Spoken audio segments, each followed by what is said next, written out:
ध्येयं सदा परिभवग्नमभीष्टदोहम् तीर्थास्पदं चिरचिरतं शरणं दैत्यहारतिहं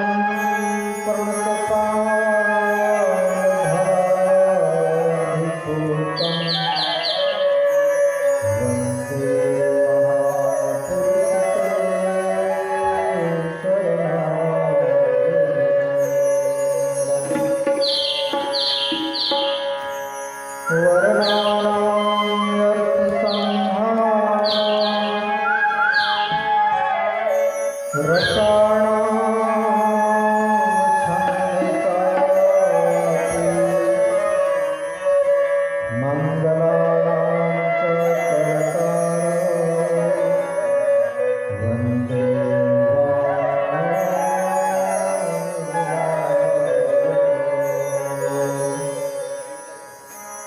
भवानी शंकर वंदे श्रद्धा विश्वासरूपिणो याभ्यां विना न पश्यन्ति सिद्धास्ते वन्दे बोधमयं नित्यं गुरुशङ्करं यमाश्रितो हि वक्रोऽपि चन्द्रः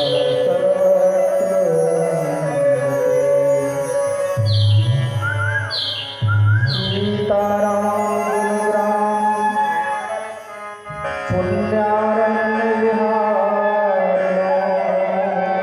पुण्यारण्यविहारिणो वन्दे विशुद्धज्ञानकवीश्वर उद्भवस्थिति संहारकारणं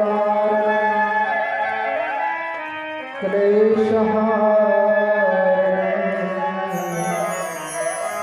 सर्वश्रेष्ठकरुं सीतां नतोऽहं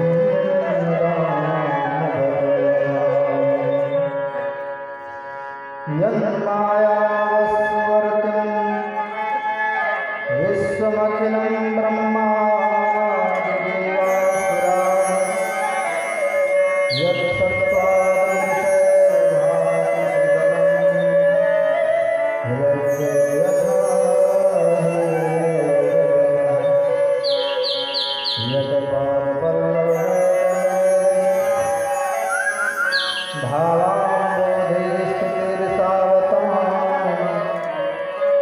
वन्देऽहं तं शेषकारं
गौरी सतगुरु भगवान की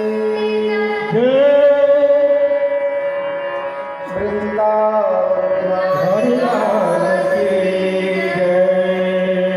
सियापति रामचंद्र की उमापति महादेव की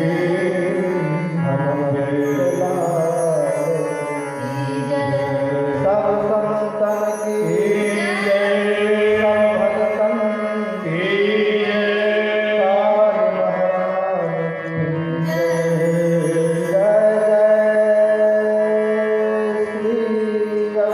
महाराज की जय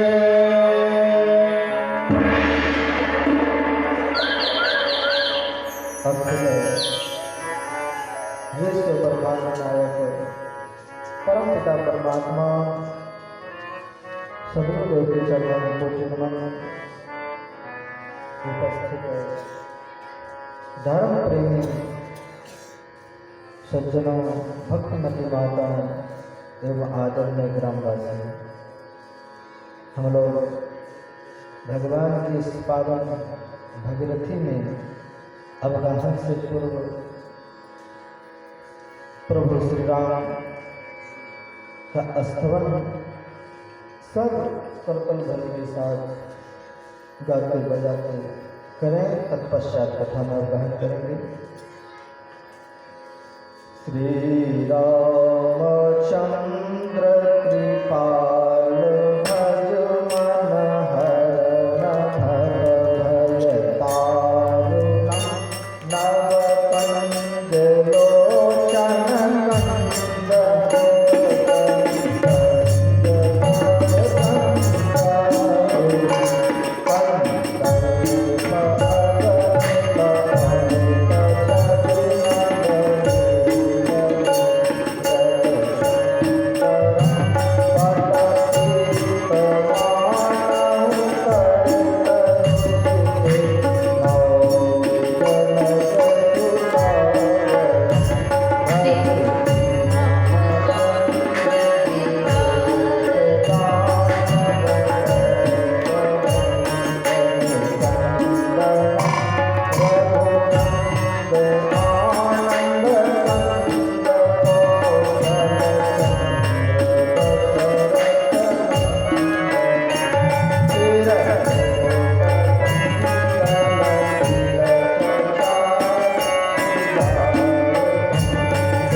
स्तवन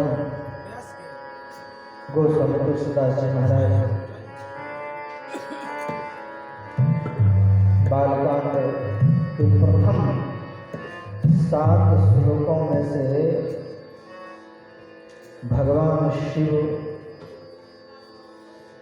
और मैया पार्वती को क्या कह के प्रार्थना किया? भवानी शंकरो वंदे श्रद्धा विश्वास रूपिण याभ्यां विना न पश्यन्ति सिद्धा शान्तिश्रेयस्करम्।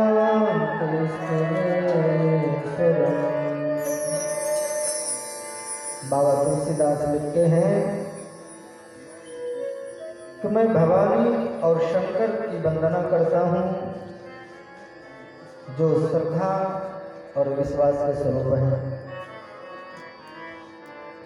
और इन्हीं दो के बिना याभ्याम विना न पश्यन्ति सिद्धा शान्तिश्रेयस्करम्। इन दोनों के बिना जीव हृदय में स्थित परमात्मा को नहीं जान पाता है। किसके बिना? एक श्रद्धा और दूसरा विश्वास। श्रद्धा कौन है?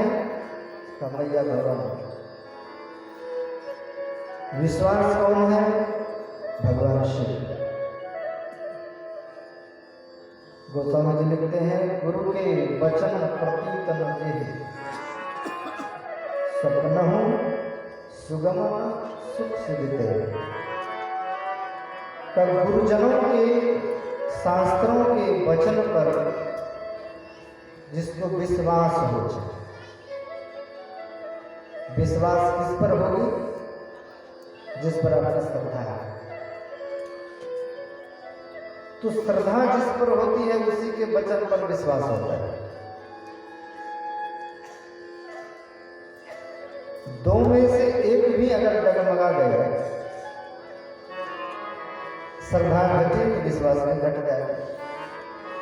तो गुरु के वचनों पर, शास्त्र के वचनों पर जिसको श्रद्धा हो गया और फिर उन पर विश्वास होगा तो वो करेगा, भजन करेगा, उस पर चलेगा। का यही दो चीज है जो साधक के भीतर नहीं होने के कारण हृदय में स्थित परमात्मा को नहीं जान पाता। तो भगवान शिव कौन है? ये विश्वास, और मैया पार्वती श्रद्धा। कई श्रद्धा और विश्वास का मिलन की कथा है। श्रद्धा और विश्वास का मिलन जब तक नहीं होगा तब तक साधक के जीवन का दुख जाने वाला नहीं। श्रद्धा मैया पार्वती, विश्वास भगवान शिव, इन दोनों का मिलन जब हुआ, विवाह जब हुआ, तब क्या हुआ? इस धरती पर ऐसे असुर पैदा लिए थे, तारकासुर, जो पूरे धरती के देवता, मानव सबको परेशान करता है। हम मानव किसलिए परेशान हैं? क्योंकि हमारे भीतर में असुर पैदा हुए। सुर नहीं, बेसुरा है, असुर है। तो जीवन में आसुरी संपत्ति जब बढ़ता है तो इसको कौन मारेगा? का श्रद्धा और विश्वास आपको शास्त्रों पर, गुरु वचनों पर जब हो गया है, दोनों के मिलन से कार्तिक का जन्म हो। और जब कार्तिक का जन्म हो जाता है तभी इन असुरों को मार पाते हैं। हम आसुरी प्रवृत्ति में कितना जी रहे हैं? मनमानी तरीका से खा रहे हैं, मनमानी तरीका से अपना जीवन यापन कर रहे हैं। असुर स्वभाव। और असुर स्वभाव क्यों आ गया है? तमोगुणी क्यों बढ़ गया जीवन में? क्योंकि तमोगुणी भोजन हो गया। भगवान श्री कृष्ण ने गीता में भरपूर चर्चा किया है। गोस्वामी जी लिखते हैं तामस अधिक रजोगुण थोड़ा कलि प्रभाव विरोध चहोरा। कलयुग में तामसी लोग ज़्यादा होंगे, राजसी थोड़ा थोड़ा, और सात्विक का तो पता भी नहीं चलेगा। और जब तक सतो प्रवृत्ति नहीं आएगी, आप जीवन में धर्म के मार्ग पर कम से कम उन्नति को नहीं कर पाए। और सतो प्रवृत्ति कब आता है? जब आप सतोगुणी भोजन करते हैं, शुद्ध आहार शुद्ध विहार। तो शुद्ध आहार लेने से, पवित्र आहार लेने से सतोगुणी बनेंगे, और सतोगुणी जब बनेंगे तभी सत्संग में बैठने का मन करेगा, तभी संत और शास्त्र के वचन को आप सुन पाएंगे। रजोगुणी होगा तो संसार में राज करने की लालसा जगेगी, और जब तमोगुणी बढ़ेगा तो तमोगुणी से फिर क्या होता है? भगवान श्री कृष्ण ने कहा ऊर्ध्वं गच्छति सत्त्वस्थः, ऊपर कौन उठता है? ऊपर की ओर चढ़ाई किसकी होती है? ऊर्ध्वं गच्छति सत्त्वस्थः, जो सतोगुणी में रहता है सर्वत्र। मध्ये तिष्ठन्ति राजसाः, इस संसार में आवागमन के चक्र में कौन पड़ता है? तो रजोगुणी प्रवृत्ति वाले, जन्म लिया फिर मर गया, जन्म लिया फिर मर गया, चक्कर नहीं छूटने वाला। तब पृथ्वी के नीचे जो बसने वाले जीव हैं, हम लोग पृथ्वी के ऊपर जी रहे, पृथ्वी के भीतर जो जीने वाले तिर्यक योनि के जीव हैं, वह कौन जाता है? अधः गच्छन्ति तामसा। वो जो तमोगुणी धारण करने वाले जीव हैं, वो नारकीय जीव हैं, नीचे की योनि में जाने वाले जीव हैं। तो मनुष्य शरीर से डायरेक्ट टिकट आपका कब कटता है नीचे की योनि में जाने के लिए? जब आप तमोगुणी हो जाते हैं। तमोगुणी कब होते हैं? जब आप तमोगुणी आहार लेते हैं, मत्स्य मांस शराब इत्यादि। तो आहार भोजन करने से आप तमोगुणी होंगे, तमोगुणी होने से फिर नरक की रास्ता पे जाएंगे। रजोगुणी आहार करेंगे तो राज करने का विचार होगा। सतोगुणी सिर्फ भजन करने देता है। तो तीन तरह के रस्सी है, इसी तीन गुण से सारा संसार बंधा हुआ है। कभी कभी आपका मन करेगा तो खूब भजन करें, खूब दान पुण्य करें, खूब अच्छे कर्म करें, और कभी कभी करेगा अरे क्या हुआ है तो क्या हम खराब कर दें, क्या पता मेरा पल रहा है, मेरा पारी बन जाए। तो राज करने की शौक जगता है रजोगुणी वाले। तमोगुणी वाले तो कोई ठिकाना नहीं, वो नीचे की योनि में जाता है। तो ये आहार के कारण से होता है। आहार के कारण से हम अपना जन्म बर्बाद कर लेते हैं। तो तीन गुण से बंधा हुआ जो कोई है,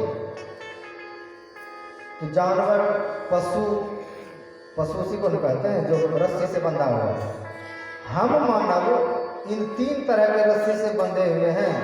हमारे जो नाथ हैं भगवान से, इसलिए उसको कहा गया पशुपति नाथ। हम जैसे पशुओं के नाथ, गाय बकरी का नाथ नहीं। हम जैसे जो पशु हैं, इतने होशियार बुद्धिमान होते हुए भी जो रस्सी से बंधे हुए हैं, रस्सी से बंधे हुए हैं, और जबरन हम क्रोधी हो जाते हैं, कामी हो जाते हैं, लोभी हो जाते हैं, ये इसी गुण के कारण से। इसलिए कहा आहार शुद्ध कीजिए। और जब भजन करने लग जाएंगे तो भजन करने वाले का संसार कैसा होता है? इस पूरे ब्रह्मांड में किसी देवता का खानदान पूजित नहीं है। सब प्रभु श्री राम की पूजा सब करते हैं, लेकिन राजा दशरथ का करते हैं, मैया कौशल्या का कर पाते हैं, लव कुश का कर पाते हैं? नहीं करते। लेकिन भगवान शिव दोनों पति पत्नी का साल में एक बार विवाह हो जाता है। इनके दोनों बेटे, गणेश जी तो प्रथम पूज्य हैं, और कार्तिक जी बाल ब्रह्मचारी ही हो गए। गणेश जी का विवाह हुआ तो इनके जो फिर बच्चे हुए वह भी पूजित है। शुभ और लाभ, वृद्धि और सुखदेव की पत्नियां हुई, तो भगवान शिव के पोते हो, उनकी बहुएं हो, सब पूजित हैं। क्यों? क्योंकि ये भजन करने वाले खानदान भगवान से कितना भजन करते हैं। और भजन जिसके जीवन में उतर आएगा उसका परिवार जो है शांति से जिएगा। ये कुछ दिखाई है। भगवान शिव में कितने विषमता है। हम लोग थोड़ी थोड़ी बात पर टेंशन में आ जाते। क्यों? क्योंकि स्वयं मालिक बने पड़े। और भगवान शिव का इतना सुंदर खानदान है, इतने शांति के साथ रह रहे हैं। क्यों? क्योंकि भजन का प्रभाव है। नहीं तो दिन रात लाठी चलेगा उसके घर में। भगवान शिव को देखिए कितने शांत स्वभाव में जीने वाले हैं। उनके गले में सर्प इधर उधर घूम रहा है। और सर्प का आहार क्या है? चूहा सबसे प्रिय है। गणेश जी का चूहा उछल कूद कर रहे हैं और सर्प को खा जाए तो कैसा लगे? गणेश जी का वो सवाल। तो शिव जी के गले में जो सर्प है वह कार्तिक जी का जो मयूर है, मयूर का मुख्य भोजन है। सीधे लपक करके वो खा ले, ऐसा होता है। मैया की जो सवारी है, जो सैरा वाली है, शेर पर सवार होकर रहते हैं, उनका मुख्य आहार है ये पशु, ये नंदी। एक बार में उसको दबोच के खा ले, ऐसा होता है। कितने शांति से जी रहे। क्यों ऐसा हो रहे हैं? क्योंकि जो भजन करेगा, जो ध्यान करेगा, जो अपने आप में स्थिर रहेगा, उसके सामने रहने वाले जो भी जीव हैं सब दया से भर जाता है। एक दूसरे का दुश्मनी भुला देते हैं, एक दूसरे के प्रति वैर भाव भुला देते हैं, सब एक जगह इकट्ठे रहते हैं। बताइए, ये सब शांति से जीने वाले परिवार। तो भगवान शिव जैसा भजन करने वाला कोई नहीं है। भगवान शिव जैसा गृहस्थ कोई नहीं है। भगवान शिव जैसा उपकारी कोई नहीं है। किसी भी चीज में वो किसी से कम नहीं। अब परिवार में सबसे ज्यादा आनंद की बात। तो भजन इतना बड़ा चीज है इस जीवन में। और किसका भजन? भगवान श्री राम बाल रूप का। तो बाल रूप राम को भजने वाले हैं और आनंद के साथ यहाँ पर रहते हैं। तो भगवान शिव श्रीमद् भागवत महापुराण के अनुसार ब्रह्मा के भ्रुकुटी से जन्म लिया। इसलिए भागवत के अनुसार भगवान शिव का पितामह तो कहते हैं बाप चतुरानन, आप पंचानन, बेटा सदानन और चेला दशानन। स्वयं ब्रह्मा जी को 4 मुख, भगवान शिव को 5 मुख, उनके बेटे को 6 मुख और उनका चेला रावण को 10 मुख। कैसा है इसका परिवार? मुख ही मुख है जाए। तो ऐसे भगवान शिव महादेव का आनंद का मार्ग है, किसी तरह की कमी नहीं है। फिर भी भगवान भोलेनाथ का क्या विडंबना है। कहते हैं स्वयं महेश्वर, स्वयं महेश्वर है, किसी चीज की कमी नहीं। ससुर नगेशो, जिसका ससुर स्वयं हिमालय पर्वत है। सखा धनेशो, जिसका मित्र कुबेर जी है। पुत्र गणेशो, तत्रापि विडंबना। तो विडंबना क्या है? कहते तब पर भी भगवान भोलेनाथ भिक्षा मांग करके खाते। तो ऐसे भगवान भोलेनाथ कहते धन धन भोलेनाथ तुम्हारी कमी नहीं खजाने में। 3 लोग बस्ती में बसाए आप बसे मेरा। तो भजन करने वाला जहाँ रहेगा वही शांति है, वही सुख है। वरना संसार में आप कुछ भी कर लीजिए, कुछ भी बढ़ा लीजिए, आपको ना सुख मिलेगा ना शांति मिलेगी। तो महादेव ने दिखाया है क्या करना चाहिए, इस जीवन का लाभ किसमें है, उस लाभ को दिखाया। जब समुद्र मंथन हो रहा था